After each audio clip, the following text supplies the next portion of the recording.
Ladies and gentlemen, I want you to look at this light. In the time that it takes to blink each cycle, 10 human babies will be born. Picture just one of them. Her brain began developing just 16 days after conception, and by birth, she had 100 billion neurons.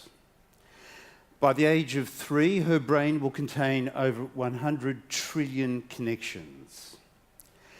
And as she lays down those neural pathways, her parents will watch as that little baby learns to gurgle, to smile, to crawl, to walk, to speak. And then to read, to study, to question, to strive, to create, to love, to dream.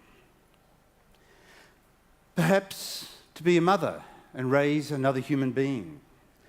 Perhaps she will design a brilliant machine. All of that potential is bound up in that little baby. Human intelligence 1.0, the original and still the best. Now, look at this light. Every time it blinks, Apple sells 10 iPhones. That's right. We make new Siris at more than double the rate that we make new humans. And Siri has siblings. That's the logo for Siri. Here's Replica. Replica is your chatbot friend, always available to talk. And then there's Watson, the supercomputer from IBM, who diagnoses tumours, and he talent scouts for the professional basketball teams. There are Cortana and Alexa, your personal assistants, and countless more. We call them AIs, artificial intelligence. And like it or not, they're part of our world. They're going to grow up with our kids. So they're going to have to play nice and get along. Now, we know how to teach a child to become a civilized adult. At least in theory, and we've been doing it for thousands of years. And all that time, the basic coding hasn't changed. 1,000 years ago to now, Gen A to Gen Z, no change. But how do you develop a civilized AI? Because there, the capabilities evolve incredibly quickly. And let us be honest, it's all becoming a little unnerving. Here's a snapshot of what your AI children have been up to in recent times. They're taking human jobs. They've been helping the police who might commit a crime in the future. They've been implicated in more than a number of botch-ups, and they've learned from our bad habits, and they've absorbed from some very unpleasant ideas. And they've made some of us very, very afraid. And just think, right at this moment, they could be watching your kids. Okay, what should we do? We could just ban them. No more artificial intelligence. Children safe, problem solved. You might as well ban electricity, or the internet, or cars. AI, it's just that fundamental. And AI isn't fundamental because governments imposed it, or the companies wanted to sell it. It's fundamental because it works. It makes life better. Hands up if you're a baby boomer. I am. All of our lives, we've been told that AI was coming. Just give it a decade, make that 2 decades, okay, make it 3 decades. AI was in the doldrums. It was in the doldrums for about 50 years, from about 1950 till the turn of the millennium. And all the while, our computers were evolving, progress driving progress, faster and faster every year. Take computer memory. It is now 10 trillion times cheaper than when I was born. The author Max Tegmark, he puts it like this. He says, if the price of gold had fallen at the same rate, you could buy all the gold today that's ever been mined for $1. That stunning progress paved the way for the AI tools that we know today. Tools that make it cheaper and safer to fly. Tools that make it easy to take a decent photo. Tools that make every one of us more productive, more perceptive, and more ambitious. And tools that make sure that you never, ever forget your wedding anniversary. So that's today. Think of tomorrow. Tomorrow, we could understand the human brain. We could understand the fundamental questions about the origin of the human universe, of the universe. We could rewire the globe for a zero-emissions world. It would be a tragedy to rip that future away. So, all right then, let's keep the AI systems, but make them play nice and get along. Regulate them, like we do medicines and cars. Insist that they swim between the flags. Well, it's a good thought, but there is a fundamental difference. It takes time to manufacture medicine and cars, all the way from research and development through prototypes and pilots into full-scale production. The production is typically centralised and it's done at scale. And even if it's done very cheaply, it produces a finite quantity of physical things that have to be shipped and they have to be stored.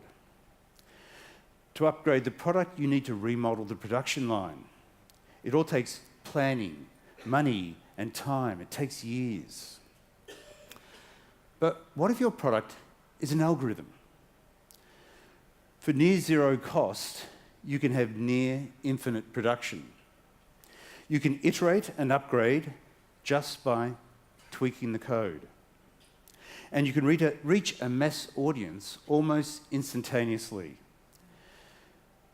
Take my car, it's a Tesla, a computer on wheels.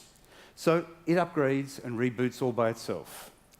It's currently running version 8.1. Same car, completely different capabilities, and Elon Musk decides what happens next. 20 years ago, when AI was in the doldrums, we could afford to sit back, to wait, and to watch. But we're not in the doldrums anymore. The organisers of this conference have challenged us to make the mental leap from human intelligence 1.0 to human intelligence 2.0. Well, I want to suggest to you that we are crossing a second threshold in lockstep at the same time. The trickle of AI technologies has become an onrushing tide. We are passing from artificial intelligence 1.0 to artificial intelligence 2.0. And we, all of us, we are the generation to take the next step. We are the parents of humanity 2.0, and we are the parents of artificial intelligence 2.0. We brought them both into the world, siblings. And as parents, we have to take responsibility for their behaviour. We have to raise our biological offspring and our technological offspring to play nice and get along, to be kind to each other and to cherish the world, to follow in our footsteps and to reach beyond our dreams. So, can we do it? I believe we can. Remember, we have two things on our side, and both of them are represented in that dot. One, we have the will.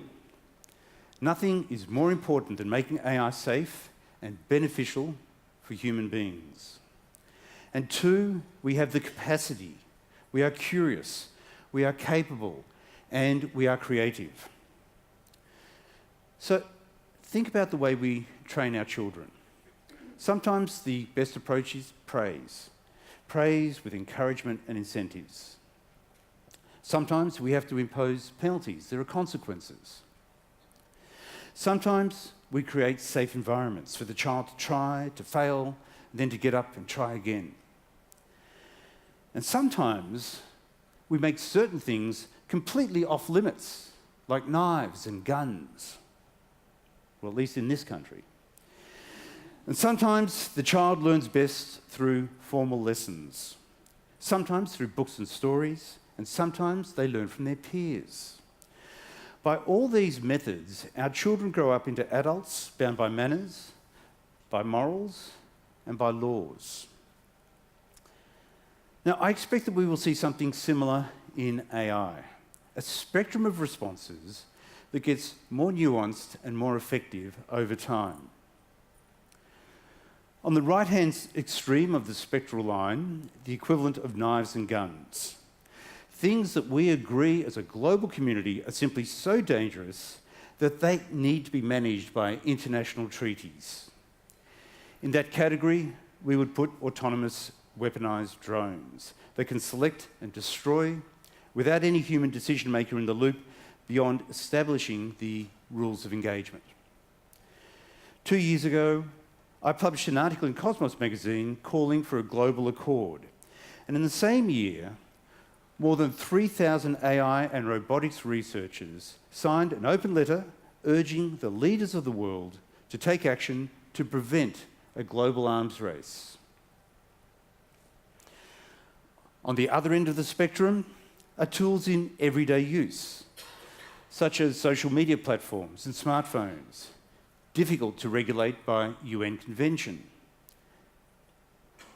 Here we might look instead for tools that empower us as consumers and citizens to make responsible choices.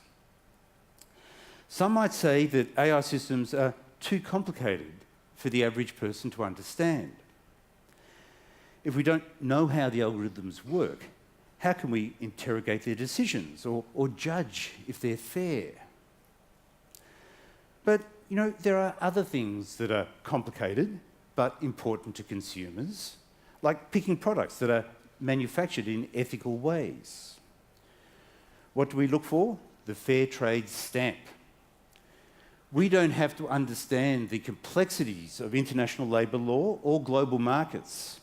We just have to be aware of the issue and make a choice. So I can imagine an ethical AI stamp. I'm going to call it the Asimov, in honour of Isaac Asimov, who gave us the 3 robot laws. So imagine if companies and research labs could use the Asimov stamp. They could use it if they agreed to certain ethical development standards. And then governments and consumers could use their purchasing power to only deal with Asimov-compliant providers. Obviously, in the case of lethal drones, it would be a woefully inadequate response. So it's got to be part of a continuum. And between the two poles, that's the global treaty on the right and consumer choice on the left, we have room to manoeuvre through regulation. And industry has a real incentive to change. Think of self-driving cars. They're coming, and we want them. Our roads will be safer, our commute will be quicker, and our wallets will be fatter with all the money that we save on parking. So bring it on. But do it strategically. Today, our road rules are built on the assumption of human drivers. The human behind the wheel is the human in charge. So obviously, the rules have to change. They have to evolve. In fact, the rules have to evolve for all AI, and they have to be enforced. In Humanity 2.0, there are consequences for breaking the rules.